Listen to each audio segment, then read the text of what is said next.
안녕하십니까. 기업분석부에서 정유화학을 맡고 있는 이진명 책임연구원입니다. 이어서 22년 정유화학 전망에 대해서 말씀을 드릴 텐데요. 먼저 제목을 이제 동일한 방향성, 속도의 차이라고 적어봤습니다. 일단 내년도 정유화학 업황 모두 내년도에 동일한 방향성을 보일 것으로 예상이 되나 다만 그 회복 속도에는 차이가 있을 것으로 판단을 하고 있습니다. 네, 그럼 본격적으로 내년 전망에 앞서 올해를 한번 복귀해보고 넘어가 보면 일단 정유산업 같은 경우는 연초부터 국제유가가 지속적으로 상승을 해왔죠.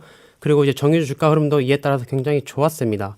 근데 다만 이제 실제 업황을 나타내는 정제마진 같은 경우는 이제 수요가 계속해서 부진하면서 8월까지 약세의 흐름을 보여왔습니다. 근데 다만 이제 9월부터 이제 수요가 본격적으로 회복이 되고 공급이 타이트하게 유지가 되면서 국제유가와 정제마진이 동시에 상승하는 모습이 나타났습니다. 그리고 지금까지도 그러한 흐름이 이어져 왔는데요.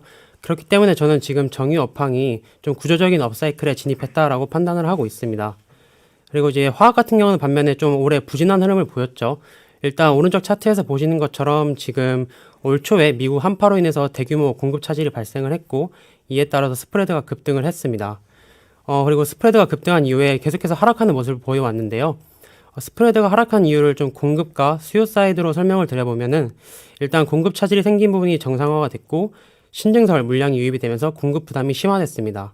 반면에 수요 측면에서는 아시아 지역의 코로나가 확산이 심화되면서 수요가 부진했고 그다음에 중국 수입 수요가 둔화되면서 계속해서 수급 상황이 안 좋게 연출이 됐습니다. 게다가 여기에 추가적으로 국제유가가 상승을 하면서 원가 부담까지 확대돼서 이제 3분기까지 스프레드는 약세를 보였다고 보시면 될 것 같습니다. 근데 다만 이제 9월부터 이제 중국 전력난과 석탄 가격 강세로 인해서 이제 공급 차질이 발생을 했고 아시아 지역의 수요가 조금씩 회복이 되면서 스프레드는 반등에 성공을 했습니다. 그리고 향후에도 이렇게 수급 상황이 점차 좀 개선되면서 스프레드의 우상향 흐름을 예상을 하고 있는 상황입니다. 네, 이어서 본격적으로 정유의 내년 전망에 대해서 말씀을 드려보면은 일단 앞서 말씀드린 것처럼 정유 업황은 지금 구조적인 업사이클에 진입을 했고 향후에도 이제 지속적인 이런 업사이클 흐름이 이어질 수 있다라고 판단을 하고 있습니다. 그래서 내년도 정유 업황에 영향을 미칠 가장 핵심 변수로 크게 세 가지를 말씀을 드릴 텐데요. 일단 첫 번째가 국제유가, 두 번째가 이제 수요와 공급, 세 번째가 정제 마진입니다. 먼저 국제유가 같은 경우는 일단 연말까지는 지금 공급보다 수요 우위의 상황이 연출이 지속이 되면서 강세를 나타낼 것으로 판단을 하고 있고요. 그다음에 내년도 같은 경우는 지금 수요가 계속해서 정상화되는 가운데 공급 역시 또한 늘어나기 때문에 국제유가는 내년도에 상고하저의 흐름을 예상을 하고 있습니다. 이제 다음으로는 수요와 공급 측면인데요.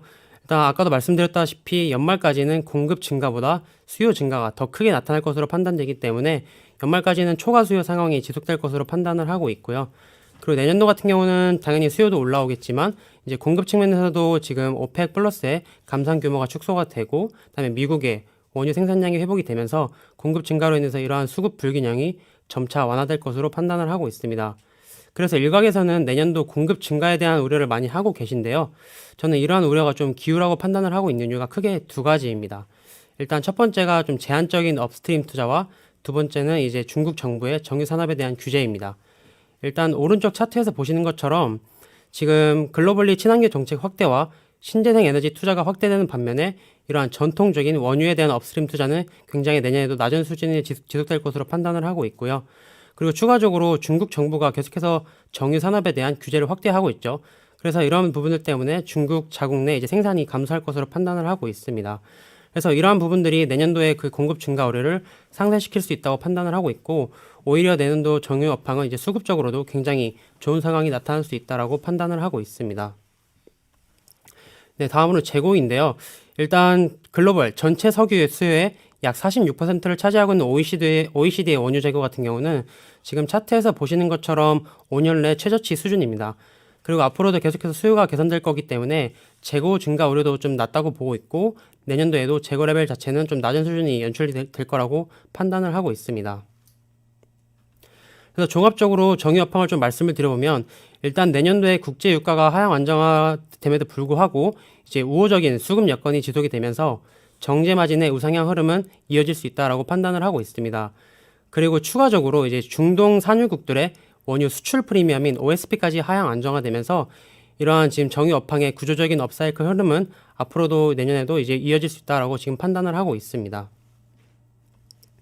네, 다음으로 화학 업황에 대해서 말씀을 드려보면은 일단 내년도 화학 업황 결국 핵심은 수요라고 말씀을 드릴 수 있습니다. 그래서 현재와 향후 화학 업황의 가장 중요한 핵심 변수로는 일단 반도체 부족과 물류 대란 같은 이제 공급 병목 현상과 바로 증설 이슈입니다. 먼저 오른쪽 차트에서 보시는 것처럼 최근에 이제 선진국을 중심으로 이제 공급 병목 현상이 점차 심화되고 있는 모습을 확인할 수 있고요. 그런데 저희가 이제 생각해 보셔야 될 부분이 이제 공급과 수요 측면인데 현재는 공급보다 이제 수요 여건이 더 우호적인 상황입니다. 그래서 이번 이러한 공급 병목 현상은 좀 단기에 집중된 수요를 신흥국 생산 차질 등으로 인해서 이제 공급이 수요를 따라가지 못해서 발생한 것으로 저희는 판단할 수 있고, 그래서 이런 부분들은 4분기부터 점차 완화될 수 있지 않을까라고 판단을 하고 있습니다. 조금 더 구체적으로 말씀을 드려보면 일단 자동차 생산 차질을 야기했던 반도체 부족 이슈 같은 경우도 앞서 박강래 수석연구원도 말씀했듯이 동남아 지역의 코로나가 완화가 되면서 가동률이 올라오기 시작을 했고, 그래서 4분기부터는 점차 완화될 것으로 판단을 하고 있어서 자동차 생산 같은 경우도 3분기를 기점으로 4분기부터는 점진적인 회복 흐름을 나타낼 것으로 판단을 하고 있습니다. 그 다음에 이제 또 하나 공급 병목 현상을 야기했던 게 바로 물류 대란이죠. 일단 이번 물류 대란으로 인해서 컨테이너 운임 지수가 급등을 했습니다.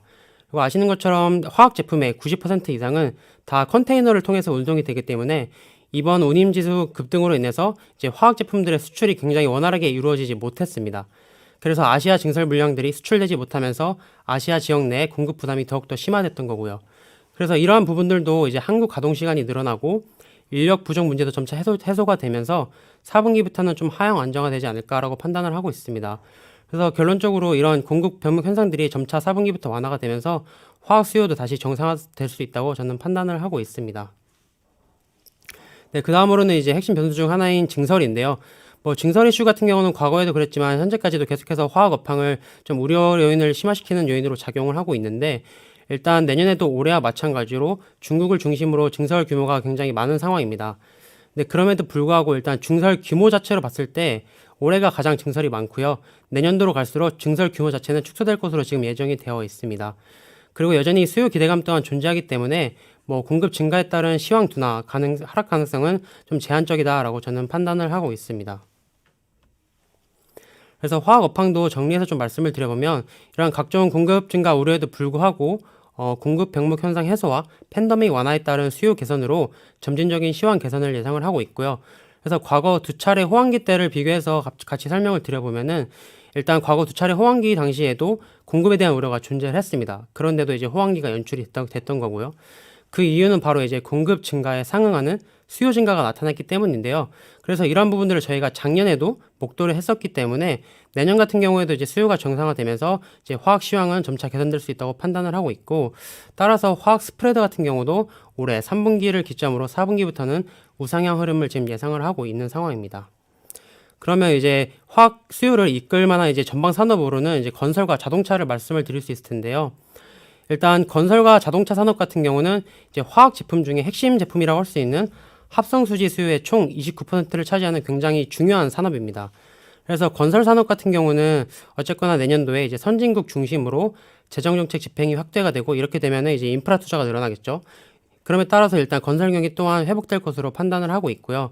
그다음에 자동차 생산 같은 경우도 일단 올해는 반도체 부족 이슈에 따라서 좀 부진하겠지만 내년도에는 이런 부분들이 완화가 되면서 총 11%의 높은 수요 성장을 보일 것으로 판단을 하고 있습니다.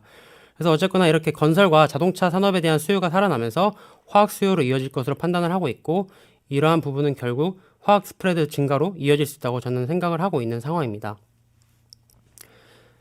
네, 그래서 지금까지 이제 정유화학에 대한 내년 전망을 말씀을 드려왔는데, 그럼 이렇게 정유화학 모두 내년도 우상향하는 동일한 방향성을 예상이 되는 가운데 그럼 어떠한 종목이 좀 유명한지에 대해서 말씀을 드려보면은, 일단 정유에서는 S-오일입니다. S-오일 같은 경우는 내년도 정유 업황이 구조적인 업사이클이 예상이 되는 가운데 업황 회복에 따른 수혜가 가장 크다고 보시면 될 것 같고요. 그리고 추가적으로 OSP 하락에 따른 수혜도 가장 크기 때문에 이익 업사이드도 가장 높다고 판단을 하시면 될 것 같습니다. 그 다음에 이제 화학에서는 퓨어 케미칼 종목과 하이브리드 업체를 같이 말씀을 드릴 텐데요. 일단 퓨어 케미칼 종목 중에서는 롯데케미칼입니다. 롯데케미칼 같은 경우도 지금 4분기부터 공급 병목 현상이 좀 점차 완화되면서 시황 개선을 예상하고 있고, 따라서 내년도에도 약 2조 원 정도의 견조한 실적을 예상을 하고 있습니다. 근데 이제 한 가지 좀 눈여겨 보셔야 될 부분이 지금 롯데케미칼의 PBR 밸류에이션은 0.6배로 과거 불황기 수준에 머물러 있는 상황입니다. 그래서 향후 업황과 실적을 고려해 봤을 때 현재 주가 수준은 너무 과도하게 좀 낮은 저평가된 수준이다라고 저는 판단을 하고 있습니다. 그리고 이제 하이브리드 업체 중에서는 코어링더를 먼저 말씀을 드릴 텐데요.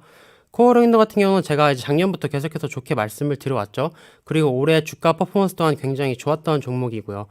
이렇게 주가가 많이 올랐음에도 불구하고 여전히 좋다고 제가 말씀을 드리는 이유는 일단 향후에도 이제 산업자재 중심의 실적 개선세가 지속되는 가운데 수소 사업에 대한 투자가 점차적으로 확대되면서 지금까지 이어졌던 밸류에이션 리레이팅이 앞으로도 지속될 수 있다라고 저는 생각을 하고 있습니다. 그리고 이제 마지막으로 말씀드릴 종목이 하나솔루션인데요.